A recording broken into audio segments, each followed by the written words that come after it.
السلام علیکم، میں ہوں زینب اور امید کرتی ہوں آپ سب خیریت سے ہوں گے۔ آج میں آپ کو امام مہدی علیہ السلام کے بارے میں بتاؤں گی کہ وہ کہاں ہیں اور کب آئیں گے۔ اللہ نے جیسے ہی دنیا بنائی اس کے ساتھ ہی اسے اپنے انجام تک پہنچانے کی کچھ نشانیاں بھی بتا دیں تاکہ لوگ عبرت پکڑیں اور قیامت سے قبل توبہ کر لیں۔ رسول اللہ صلی اللہ علیہ وآلہ وسلم نے قیامت سے پہلے ہونے والی جو نشانیاں بتائی ہیں ان میں سے بہت سی پوری ہو چکی ہیں، جبکہ کچھ بڑی پیشن گوئیاں ابھی ظہور پذیر نہیں ہوئیں۔ ان پیشن گوئیوں میں ایک بڑی پیشن گوئی امام مہدی علیہ السلام کا ظہور ہے جو قیامت سے پہلے ہوگا۔ آخری نبی حضرت محمد صلی اللہ علیہ وآلہ وسلم نے احادیث میں یہ خبر دی ہے کہ قیامت سے پہلے ایک زمانہ ایسا آئے گا کہ دنیا میں کفر پھیل جائے گا، زمین ظلم اور سرکشی سے بھر جائے گی، اسلام صرف مکہ اور مدینہ کی طرف سمٹ جائے گا۔ اس وقت نبی صلی اللہ علیہ وآلہ وسلم کی بیٹی سیدہ فاطمہ کی اولاد میں سے ایک شخص پیدا ہوگا جو زمین کو عدل و انصاف سے بھر دے گا۔ ان کی حکومت تمام روئے زمین پر ہوگی، لہٰذا آپ صلی اللہ علیہ وآلہ وسلم نے فرمایا دنیا ختم نہ ہوگی یہاں تک کہ عرب کا بادشاہ ایک شخص بنے گا جو مجھ سے یا میرے گھر والوں میں سے ہے۔ اس کا نام میرے نام کے مواقف یعنی محمد ہوگا اور اس کے باپ کا نام میرے والد کے نام کے مواقف یعنی عبداللہ ہوگا۔ وہ زمین کو عدل و انصاف سے بھر دے گا جیسے وہ ظلم و زیادتی سے بری ہوئی تھی۔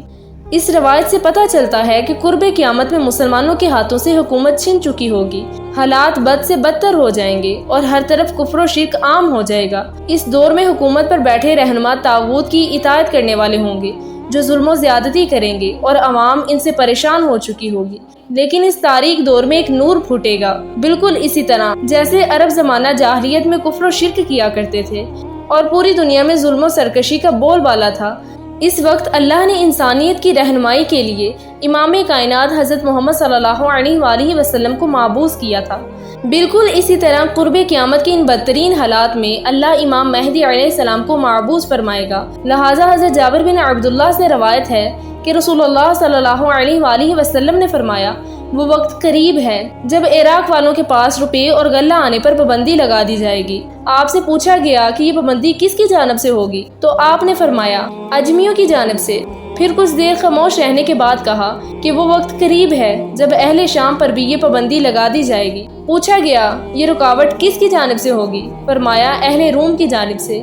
پھر آپ صلی اللہ علیہ وآلہ وسلم نے فرمایا میری امت میں ایک خلیفہ ہوگا جو لوگوں کو مال لب بر بر کے دے گا اور شمار نہیں کرے گا۔ آپ صلی اللہ علیہ وآلہ وسلم نے فرمایا کہ اسلام اپنی پہلی حالت کی طرف لوٹے گا جس طرح کی ابتدا مدینے سے ہوئی تھی، یہاں تک کہ ایمان صرف مدینے میں رہ جائے گا۔ اس روایت سے معلوم ہوتا ہے کہ امام مہدی علیہ السلام کے ظہور سے قبل مسلمانوں کی مالی حالت بھی بہت زیادہ خراب ہو چکی ہوگی اور لوگوں کی طرف سے اہل اسلام کو شدید نقصان پہنچایا جائے گا، حتیٰ کہ لوگ کھانے کے لیے محتاج ہو چکے ہوں گے۔ امام مہدی علیہ السلام کا ظہور کیسے ہوگا اس کے متعلق ایک روایت ملتی ہے کہ رسول اللہ صلی اللہ علیہ وآلہ وسلم نے فرمایا ذی القعدہ کے مہینے میں قبائل کے درمیان میں کشمکش اور معاہدہ شکنی ہوگی، لہٰذا حاجیوں کو لٹایا جائے گا، بہت زیادہ قتل و عام اور خون خرابہ ہوگا، یہاں تک کہ اکبر جمرہ پر بھی خون بہہ رہا ہوگا۔ نوبت یہاں تک آئے گی کہ حرم والا یعنی امام مہدی علیہ السلام بھی وہاں سے چلے جائیں گے اور بھاگ کر وہ رکن اور مقام ابراہیم کے درمیان میں آئیں گے اور ان کے ہاتھ پر بیعت کی جائے گی، اگرچہ امام مہدی علیہ السلام اس کو پسند نہیں کریں گے۔ بیعت کرنے والوں کی تعداد اہل بدر کے برابر ہوگی۔ ان بیعت کرنے والوں میں سے زمین و آسمان والے خوش ہو جائیں گے جب لوگ بھاگے بھاگے امام مہدی علیہ السلام کے پاس آئیں گے، تو اس وقت امام مہدی علیہ السلام کعبہ سے لپٹے ہوئے رو رہے ہوں گے، چنانچہ لوگ مہدی علیہ السلام سے کہیں گے کہ آئیے ہم آپ کے ہاتھ پر بیعت کرتے ہیں۔ امام مہدی علیہ السلام کہیں گے کہ افسوس تم کتنے ہی معاہدوں کو توڑ چکے ہو اور کس قدر خون خرابہ کر چکے ہو۔ اس کے بعد نہ چاہتے ہوئے بھی وہ بیعت کریں گے۔ پھر آپ صلی اللہ علیہ وآلہ وسلم نے فرمایا اے لوگوں جب تم انہیں پالو تو ان کے ہاتھ پر بیعت کر لینا، کیونکہ وہ دنیا میں بھی مہدی ہیں اور آسمان میں بھی مہدی ہیں۔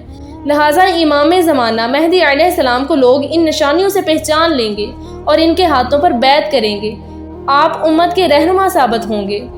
دراصل امام مہدی علیہ السلام کے ظہور سے قبل ہی کچھ نشانیاں پوری ہو چکی ہوں گی، جن میں دجال کا خروج، سورج کا مغرب سے طلوع ہونا، مشرق سے ایک عظیم آگ کا نکلنا ہے، جن کی پیشن گوئیاں حضرت محمد صلی اللہ علیہ وآلہ وسلم نے احادیث میں کی ہیں۔ لہٰذا ان نشانیوں کے پورے ہو جانے کے بعد مسلمان خود اس انتظار میں ہوں گے کہ اس امت کو نجات دلانے والا وہ رہنما قریب ہی آنے والا ہے۔ احادیث شریف میں امام مہدی علیہ السلام کا حلیہ اور شکل و شبیہ تفصیل سے بیان ہوئی ہے۔ لہٰذا ابو سعید خدری رضی اللہ تعالیٰ عنہ سے روایت ہے کہ رسول اللہ صلی اللہ علیہ وآلہ وسلم نے فرمایا، مہدی بھی میری اولاد میں سے ہوں گے، روشن کشادہ پیشانی اور اونچی ناک والے، وہ روئے زمین کو عدل و انصاف سے بھر دیں گے جس طرح وہ ظلم و ستم سے بری ہوئی تھی۔ وہ 7 برس تک زمین پر برسر اقتدار رہیں گے۔ ایک روایت میں آتا ہے کہ امام مہدی علیہ السلام کے چہرے مبارک کی رنگت عربی اور جسمانی ساخت اسرائیلی ہوگی۔ جب امام مہدی علیہ السلام کا ظہور ہوگا، اس وقت حضرت عیسیٰ علیہ السلام بھی آسمان سے نازل ہو چکے ہوں گے۔ حضرت عیسیٰ علیہ السلام اللہ کے برگزیدہ نبی تھے جنہیں آپ کی زندگی میں ہی آسمان پر اٹھا لیا گیا تھا۔ ایک پیغمبر ہونے کے باوجود عیسیٰ علیہ السلام امام مہدی علیہ السلام کے پیچھے نماز ادا کریں گے۔ لہٰذا روایتوں میں آتا ہے کہ صبح کی نماز کے وقت دمشق کے مسجد کے شرکی مینار پر عیسیٰ علیہ السلام نازل ہوں گے۔ وہ اس وقت دیکھیں گے کہ حضرت امام مہدی علیہ السلام نماز شروع کرنے والے ہیں۔ امام مہدی علیہ السلام بھی محسوس کریں گے کہ عیسیٰ علیہ السلام کا نزول ہو چکا ہے، لہٰذا امام مہدی علیہ السلام پیچھے ہٹیں گے تاکہ عیسیٰ علیہ السلام آگے آ کر امامت کروائیں، لیکن حضرت عیسیٰ علیہ السلام انہیں آگے کر دیں گے اور امام مہدی علیہ السلام کے پیچھے نماز پڑھیں گے۔ اس کے بعد امام مہدی علیہ السلام حضرت عیسیٰ علیہ السلام کے ساتھ لشکر سمیت روانہ ہوں گے اور دجال سے جنگ کریں گے اور اسے قتل کر دیں گے، اور اس کے بعد بیت المقدس کی فتح ہوگی۔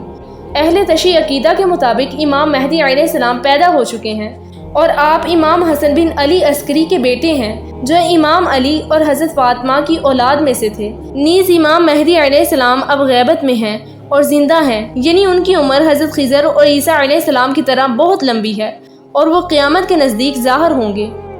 امید کرتی ہوں آپ کو یہ امام مہدی علیہ السلام کا واقعہ بہت پسند آیا ہوگا۔ اگر آپ اسی طرح کے اسلامی واقعات سننا پسند کرتے ہیں تو ہمارے چینل کو سبسکرائب کر لیں۔ جزاک اللہ۔